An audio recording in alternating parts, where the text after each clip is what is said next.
राधे राधे। हरे कृष्णा कृष्णा कृष्णा हरे हरे, हरे राम राम राम हरे हरे। माघ मास महात्म अध्याय 18। माघ के महीने की अभी कुछ दिन ही शेष हैं, हमें इसका लाभ जरूर उठा लेना चाहिए। माघ मास में ब्रह्म मुहूर्त में स्नान करने का बहुत ही महत्व है। अगर हम बाहर जाकर किसी गंगा या संगम में स्नान करते हैं तो हमें अपने सभी पापों से मुक्ति मिलती है और हम मोक्ष की प्राप्ति होती है। माघ के महीने और इतना फल है, अगर हम जितने मर्जी यज्ञ कर लें उसका भी इतना फल नहीं मिलता जितना कि माघ मास में संगम पर स्नान करने से मिलता है। हमारे जो 7 जन्मों के पाप होते हैं वो भी हमारे वो नष्ट हो जाते हैं। कल हमने 17वें अध्याय में जाना कि लोमश ऋषि ने एक चित्तर नाम राजा था, उसके बारे में बताया कि वह बड़ा सूरवीर था, पुरोहितों का आदर करता था।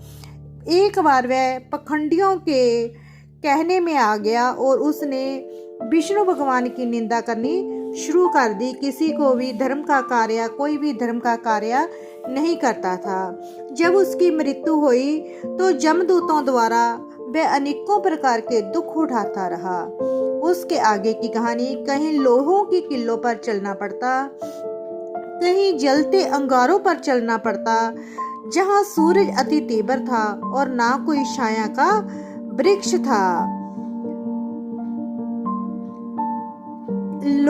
लोमश जी कहने लगे, वह राजा पहले तो तामश्री नामी नगर में गया, फिर अंध तामश्री नगर में जहां पर अति दुखों को प्राप्त हुआ, फिर महागौरव, फिर कालसूत्र नामी महानरक में गया, फिर मूर्छा को प्राप्त हो गया। मूर्छा से चेतना आने पर तापन और संतापन नाम के नरक में गया। अनेक दुखों को भोगता हुआ वह प्रताप नाम के नगर में गया। तब काकोल, कोड़पल, पूर्व मृतिका, लोकुश, मुजीब आदि नरकों में होता हुआ अशीपत्तर वन में पहुंचाया गया, फिर लोहधारक आदि नरकों में गिराया गया। भगवान विष्णु के साथ द्वेष करने के कारण वह 21 युग तक भयंकर नरकों की यातना भोगता हुआ नरक से निकलकर हिमालय पर्वत पर बड़ी बारी पिशाच हुआ। उस वन में मैं भूखा और प्यासा फिरता रहा। उसको मेरू पर्वत पर भी कहीं खाने को ना तो भोजन मिला, ना पीने को जल। होता व्याता के कारण वह पिशाच घूमता हुआ एक समय पलोत परस्तवन नाम के वन में जा निकला। बहेड़े के वृक्ष के नीचे वह दुखी होकर हाय मैं मरा, हाय मैं मरा ऐसे शब्द जोर जोर से पुकारने लगा और कहने लगा, भूख से दुखी मेरे इस जन्म का कब अंत होगा। इस पाप रूपी समुद्र में डूबते हुए मुझको कौन सहारा देगा। लोमश जी कहने लगे, इस प्रकार वेद पाठ करते हुए देवगृति ने उसके दुख भरे वचनों को सुना और वहां पर एक पिशाच को देखा, जिसकी लाल डरावनी आंखें, दुर्बल शरीर, काले काले उखड़े खड़े बाल, विकराल चेहरा, काला शरीर, लंबी सी जवान बाहर निकली हुई, लंबे होठ, लंबी झागें, लंबे लंबे पैर, सूखा चेहरा, आंखों में पड़े गड्ढे वाले पिशाच को देखकर देवगृति ने उससे पूछा कि तुम कौन हो और ऐसी करुणा से क्यों रोते हो। तुम्हारी ये दशा कैसे हुई और तुम्हारा मैं क्या उपकार करूं। मेरे आश्रम पर आ जाने से कोई प्राणी दुखी नहीं रहता और वैष्णव लोग आनंद ही आनंद करते हैं। सो हे वृद्ध, तुम मुझे अपने इस दुख का कारण जल्दी कहो, क्योंकि विधान मनोरथ पाने के लिए विलंब नहीं किया जाता। ऐसे वचन सुनकर प्रेत रोना बंद करके विनती भाव से कहने लगा कि हे द्विज, किसी बड़े पुण्य में मैं मुझको आपके दर्शन हुए, बिना पुण्य के साधु की संगति नहीं होती। ऐसे वचन सुनकर प्रेत ने रोना बंद करके विनीत भाव से कहा कि हे द्विज, मेरे किसी पुण्य का फल ही है जो आपने मुझको दर्शन दिए। बिना पुण्य के साधुओं की संगति नहीं होती। और फिर उसने पहले जन्म का वृत्तांत कहा कि भगवान विष्णु के दरवेश के कारण मेरी ये दशा हुई है। जिस हरि का नाम यदि अति समय में मनुष्य के मुख से निकल जाए तो मनुष्य विष्णु पद को प्राप्त होता है। जो सबका पालन करता है उसी से मैंने द्रवेश किया। ये मेरे कर्मों का दोष है। जिसके ब्रह्मांड तप द्वारा प्रार्थना करते हैं, ब्राह्मण आदि देवता सनकादिक ऋषि जिसको मुक्ति के लिए पूछते हैं, जो आद मध्य व अंत में विश्व का विदाता और सनातन है, जिसका आद मध्य और अंत नहीं है, उस भगवान के साथ मैंने द्वेष किया।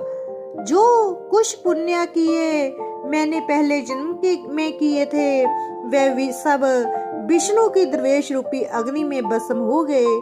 यदि किसी प्रकार मेरे इस पाप का नाश हो जाए तो मैं भगवान विष्णु के सिवाय किसी और देवता का पूजन नहीं करूंगा।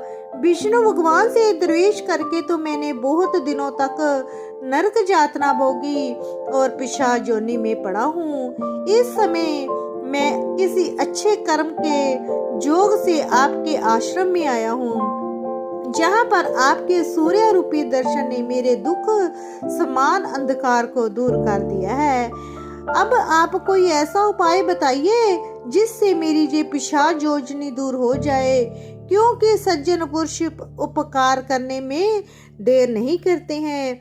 देवव्रति कहने लगी कि हे माया देवता, मनुष्य असुर सब की स्मृति को मोहित कर देती है, जिससे धर्म का नाश करने वाला द्वेष उत्पन्न हो जाता है।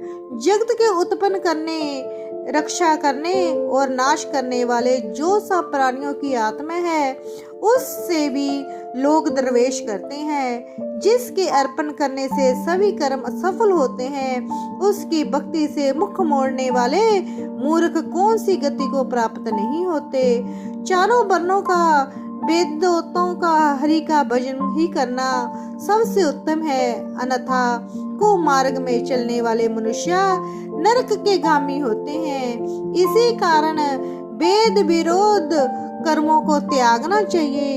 अपनी बुद्धि से बचें और धर्म के कार्य पर, धर्म के मार्ग पर चलने से मनुष्य परलोक के पथ का विनाश करते हैं। वे वेद देवता और ब्राह्मणों की निंदा करते हैं। झूठे मन कल्पित शास्त्रों को मानने वाले नरक में जाते हैं। देवादिदेव विष्णु से विमुख होने वाले नरक में जाते हैं। जैसे द्रिपड़ देश का राजा नरक में गया, इसी कारण उसकी निंदा नहीं करनी चाहिए और वेद में कही गई क्रिया को भी नहीं करना चाहिए। लोमशी जी कहने लगे कि ऐसा कहने पर मुनि ने पिशाच को सुमार्ग बताया कि माघ मास में तुम प्रयाग में जाकर स्नान करो, उससे तुम्हारी वह पिशाच योनि समाप्त हो जाएगी। माघ मास में प्रयाग में स्नान करने से मनुष्य पहले जन्म से सारे पाप से मुक्त हो जाता है। वहां पर स्नान करने से मुक्ति प्राप्त होती है। इससे बढ़कर और कोई पश्चाताप नहीं है। संसार में ये मोक्ष और स्वर्ग का खुला हुआ द्वार है। गंगा और यमुना का संगम त्रिवेणी सागर में सबसे उत्तम तीर्थ है। पाप रूपी बंधन को काटने के लिए एक कुहाड़ी है। कहा तो विष्णु सूर्य तेज गंगा जमुना का संगम, और कहा ये तुष पाप रूपी तरिन की आहुति। जैसे घने अंधकार को दूर करने वाला शरद का चंद्रमा चमकता है, उसी तरह संगम के स्नान से मनुष्य पवित्र हो जाता है। मैं तुमसे गंगा जमुना के संगम का वर्णन नहीं कर सकता, जिसके जल की एक बूंद के स्पर्श से केरल देश का ब्राह्मण मुक्त हो गया। ऋषि के ऐसे वचन सुनकर प्रेत में के मन में शांति उत्पन्न हो गई, मानो कि उसके सारे दुखों से छूट गया हो। प्रशंसा से उसने विनयपूर्वक ऋषि से पूछा, ऋषि से क्या पूछा? इसका वर्णन हम करेंगे अगले अध्याय में। आज हमारा अध्याय यही समाप्त होता है।